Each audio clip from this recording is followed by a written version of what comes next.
अगर दो दोस्त दुश्मन बन जाएं तो क्या होगा? अगर दो कम्युनिस्ट देश अमेरिका से लड़ने के बजाय आपस में ही भिड़ जाए तो क्या होगा?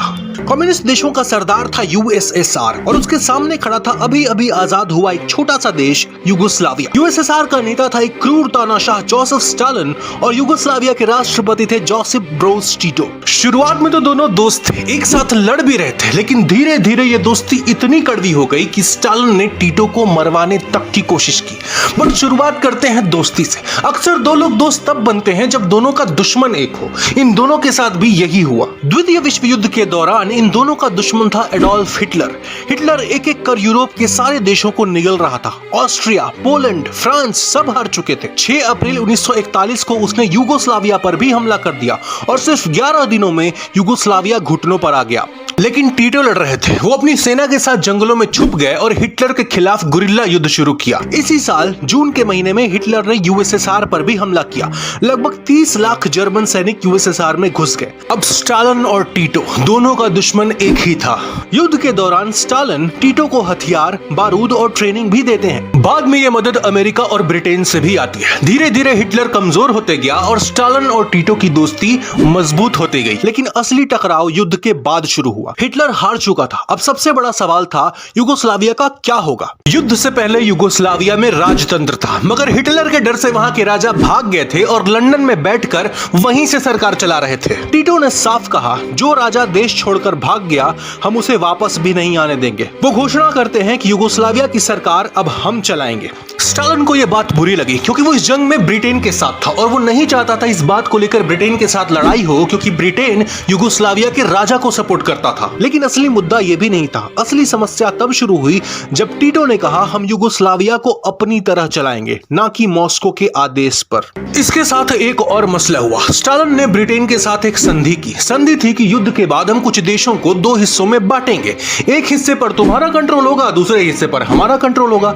इन बंटने वाले देशों में जिन्हें बांटने की बात की जा रही थी उसमें यूगोस्लाविया का भी नाम था। टिटो को यह बात बुरी लगी। वो कहते हैं, यूगोस्लाविया कोई सौदे की चीज नहीं है जिसे तुम सब मिलकर अपने में बांट लो। इसके बाद मसला हुआ ग्रीस का। उस वक्त ग्रीस में गृह युद्ध चल रहा था। ग्रीस के कम्युनिस्ट लोग वहां अपनी सरकार चाहते थे। कम्युनिस्ट होने के बावजूद स्टालिन ने ब्रिटेन के साथ एक संधि की थी कि वो ग्रीस में दखल नहीं देगा। लेकिन इसके बावजूद टिटो ग्रीस में कम्युनिस्ट को सपोर्ट करना शुरू कर देते हैं। ये बात भी स्टालिन को पसंद नहीं आई। वो टिटो को मॉस्को बुलाते हैं और कहते हैं, ग्रीस में अपनी टांग अड़ाना बंद करो। टिटो उनके सामने हाँ तो बोल देते हैं, मगर पीठ पीछे फिर भी नहीं मानते। फिर उठा वर्कर्स का मुद्दा। टिटो यूगोस्लाविया में वर्कर्स के लिए एक नया मॉडल लाते हैं। इस मॉडल में फैक्ट्रीज के वर्कर्स भी मैनेजमेंट का हिस्सा बन सकते थे। यह मॉडल यूएसएसआर के मॉडल से कंप्लीटली डिफरेंट था, क्योंकि वहां वर्कर्स को मैनेजमेंट में एंट्री नहीं दी जाती थी। स्टालिन को यह बात चुभ गई। उन्हें लगा कि टिटो मार्क्सवादी विचारधारा से अलग जा रहे हैं। स्टालिन ने टिटो और यूगोस्लाविया के लीडर्स को पत्र लिखा। उस पत्र में वो लिखते हैं, तुम लोग मार्क्स के सिद्धांतों से भटक रहे हो, तुम लोग पश्चिमी सभ्यता के करीब जा रहे हो। टिटो इस खत का जवाब देते हैं, हम जो कर रहे हैं सही कर रहे हैं। स्टालिन के मुंह पे ये एक कड़ा तमाचा था। वो तुरंत कम्युनिस्ट ब्लॉक की एक मीटिंग बुलाते हैं जिसमें दुनिया के सारे कम्युनिस्ट देश शामिल थे। यूगोस्लाविया भी इस ब्लॉक का हिस्सा था, लेकिन इस मीटिंग के बाद यूगोस्लाविया को इस ब्लॉक से बाहर निकाल दिया जाता है। स्टालिन ने टिटो को गद्दार कहा और उन्हें मारने के लिए उन पर हमले भी करवाए। कहा जाता है, स्टालिन ने कई बार टिटो को मरवाने की कोशिश की, कभी बम से तो कभी बंदूक से, लेकिन हर बार टिटो बच निकले। टिटो का एक फेमस लेटर है जो उन्होंने स्टालिन को लिखा था। वो इस लेटर में लिखते हैं, स्टालिन, मैं तुम्हारे भेजे गए शूटर से तंग आ गया हूं। अगर मैंने कभी शूटर्स भेज दिए तुम्हें मारने के लिए तो मुझे दोबारा शूटर्स भेजने की जरूरत नहीं पड़ेगी। मतलब साफ था, हम झुकने वाले नहीं हैं। टिटो अमेरिका के पास गए, ब्रिटेन के पास गए,